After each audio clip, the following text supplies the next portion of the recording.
Seydou y su primo Musa, ambos de 16 años, son dos jóvenes senegaleses que viven en Dakar y que llevan 6 meses trabajando en secreto para ahorrar las ganancias con la intención de viajar a Europa de manera clandestina con el fin de ayudar a sus familias. Seydou le dice a su madre lo que planea hacer.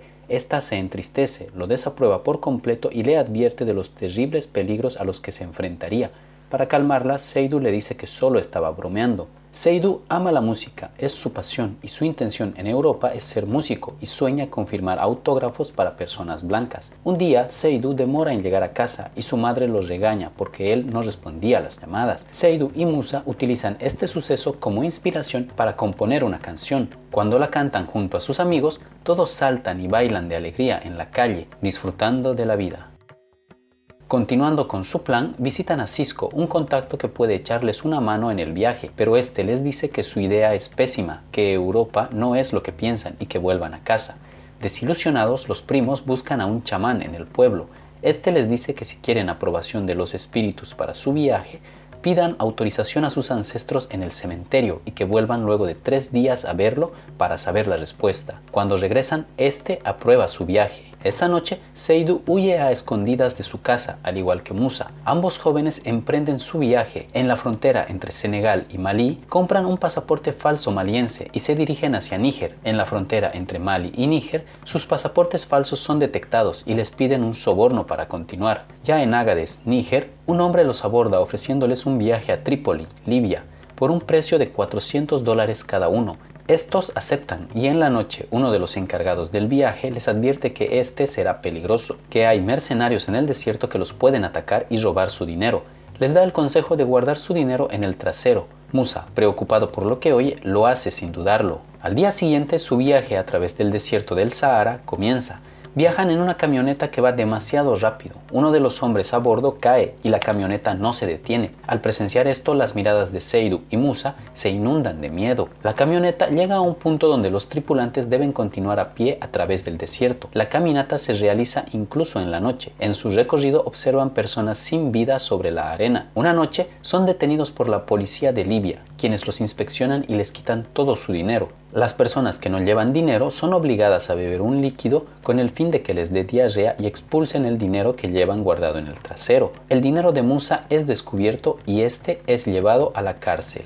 Seydou, al no tener dinero en su posesión, es liberado para continuar su caminata junto a las otras personas que tuvieron la suerte de no ser arrestadas.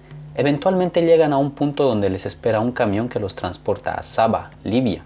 Sin embargo, su viaje se detiene ahí, ya que este camión pertenece a la mafia libia, que se encarga de extorsionar a las familias de los migrantes pidiéndoles $800 para su liberación. Los que se niegan a dar los contactos de sus familias son castigados. Al oír esto, los ojos de Seydou se llenan de tristeza y desesperanza, ya que, para no involucrar a su madre ni hacer que se preocupe, este guardará silencio y soportará los castigos esa noche. Luego de los castigos que recibe, Seydou, mientras duerme, sueña con el chamán del pueblo. Seydou le pide que avise a su madre que se encuentra bien y la extraña. El chamán llama a un ángel, quien es el mensajero, y le comunica el mensaje a su madre a través de un sueño. Seydou acompaña al ángel y ve a su madre desde la ventana de su casa.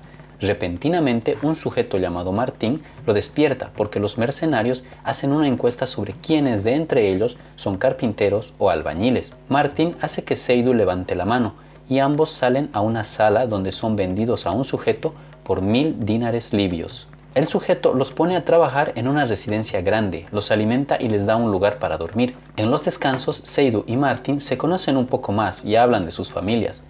Otro día, mientras trabajan, el sujeto les muestra la foto de una fuente y les dice que si logran construirla bien y el jefe está complacido con ella, podrá dejarlos ir y pagarán su viaje hacia Trípoli. Pasan varios días y logran construir la fuente. Esta complace al jefe y a su esposa y deciden liberarlos. Cuando llegan a Trípoli, Seydou busca desesperadamente a su primo y Martín le dice que ya no puede acompañarlo y debe irse por su cuenta. Seydou busca a su primo en las comunidades senegaleses un par de días más y al no lograr encontrarlo decide quedarse en Trípoli trabajando en construcción para reunir dinero. Un día le dicen que un senegalés llegó a la ciudad y que podría ser su primo. Cuando va a buscarlo ve que es Musa y sus ojos se llenan de lágrimas y emoción. Sin embargo, Musa le dice que le dispararon en la pierna cuando estaba huyendo de la prisión donde lo tenían encerrado. Por suerte descubren que la bala entró y salió de la pierna de Musa y que solo hay que tratarlo con antibióticos y medicación para el dolor. Pasan los días y Seydu cuida de su primo, pero la pierna de este no parece mejorar.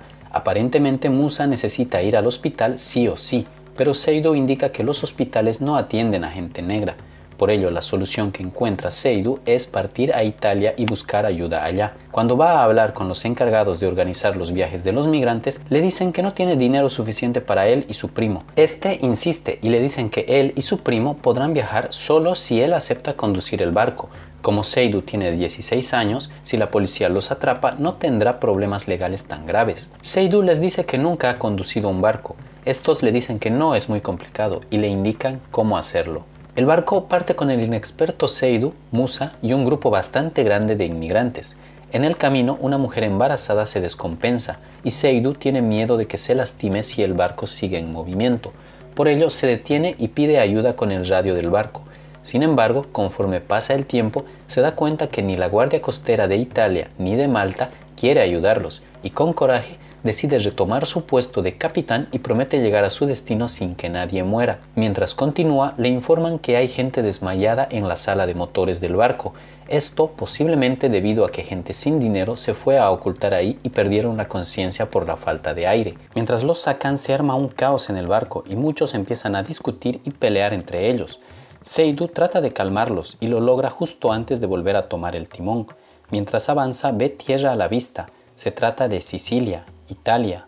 La angustia existente en el barco se convierte en alegría y vítores mientras un helicóptero de la Guardia Costera aparece. Seydu, al verlo, empieza a gritar yo capitán, una y otra vez, mientras la cámara le hace un primer plano a su rostro, lleno de heridas, al mismo tiempo que sus ojos, cargados de emoción y dolor, se llenan de lágrimas.